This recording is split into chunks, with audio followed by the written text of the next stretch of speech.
Nogironligi bor bolalarni ixtisoslashtirilgan maktab-internatlarga joylashtirish tartibi. Ixtisoslashtirilgan maktab-internat nogironligi bor bolalarni o'qitadigan va davolaydigan maxsus maktabdir. Nogironligi bor bolalarni maxsus maktabga joylashtirish haqida Vazirlar Mahkamasining nizomi bor. Masalan, ikkita eshitish va ko'rishda nogironligi bor bolalarning yoshi 11 da. Ularning yoshlari teng bo'lsa ham, bilim darajasiga qarab, maxsus maktablardan bitta bolani 5-sinfga, ikkinchi bolani esa 4-sinfga qabul qilish mumkin. O'zbekistonda nogironligi bor insonlar uchun 3 xil maxsus maktab bor. Eshitish bo'yicha nogironligi bor bolalar uchun, aqliy nogironligi bor bolalar uchun, ko'rish bo'yicha nogironligi bor bolalar uchun. Eshitish, aqliy, ko'rish. Bolalarni psixologik, pedagogik tibbiy tekshiruv guruhi maxsus maktablarga yuboradi. Tekshiruv guruhi Ijtimoiy himoya milliy agentligining boshqarmalarida tashkil qilinadi. Tekshiruv guruhining xulosasiga ko'ra, ota-onalar yoki ularni o'rnini bosadigan insonlar roziligi bilan bola maxsus maktabga joylashtiriladi. Maxsus maktablarga boshqa viloyatlardan ham bolalar qabul qilinishi mumkin. Viloyatdan kelgan bola maxsus maktab joylashgan joyning tekshiruv guruhidan yo'llanma olishi kerak. Maxsus maktabga bolalar 7 yoshga to'ladigan yildan qabul qilinadi. Maxsus maktabga bolani joylashtirishda ota-onalar inson ijtimoiy xizmatlari markazlariga ariza bilan murojaat qilishi kerak.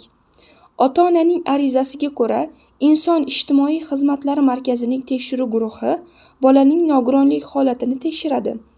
Tekshiruv guruhi bolaning sog'lig'ini umumiy maktabda o'qiy oladi deb topsa, rad etish xulosasini beradi.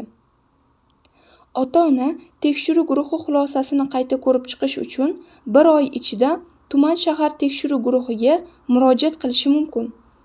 Masalan, bolada ko'z kasalligi bor, sekinlik bilan ko'rish pasayib boradi. Lekin tekshiruv guruhi bolaning hozirgi holatida qarab, uning maktabda o'qish uchun yetarli deb topdi. Lekin ko'rish darajasi tushib ketishi yuqoriligi uchun tuman tekshiruv guruhi murojaatni qayta ko'rib chiqadi. Ota-ona tekshiruv guruhidan xulosa olganidan keyin tuman shahar maktabgacha va maktab ta'limi bo'limidan yo'llanma ham olishi kerak. Yo'llanma olish uchun tuman shahar maktabgacha va maktab ta'limi bo'limi rahbariga ariza bilan murojaat qilishi kerak. Arizaga tekshiruv guruhi bergan xulosani qo'shib topshirishi kerak. Xulosa va yo'llanmani olgandan keyin ota-ona bolasini maxsus maktablarga joylashtirish uchun maktab direktori nomiga ariza yozishi kerak. Maxsus maktabga yo'llanma berilgan har bir bolaning ota-onasi yoki ularning o'rnini bosadigan insonlar kerakli hujjatlarni yig'ib beradi. Ota-onaning o'rnini bosadigan insonlar bolalarni himoya qilish huquqini olgan va ularga yordam beradigan insonlar tushuniladi. Maxsus maktabga joylashishda kerak bo'ladigan hujjatlar: ota-ona yoki ularning o'rnini bosuvchi insonning arizasi, tekshiruv guruhi xulosasi, tug'ilganlik haqida hujjat nusxasi, avval o'qigani haqida hujjatlar maktabda o'qiyotgan bola uchun. O'qigan joydan o'qigan vaqti, fanlarni o'zlashtirish va xulqi, bolaga yordam berish uchun nimalar qilish kerakligi haqida batafsil yozilgan ma'lumotnoma va tavsifnoma maktabda o'qiyotgan bola uchun.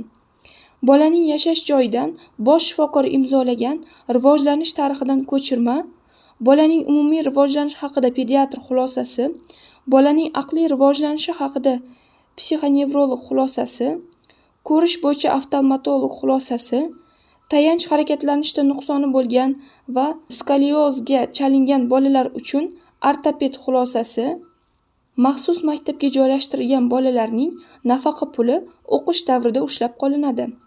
Lekin nogironligi bor bola 3 oylik yozgi ta'tilda va kuzgi, qishki, bahorgi ta'tillar bilan birga 1 yilda 4 oy nafaqa pulini oladi.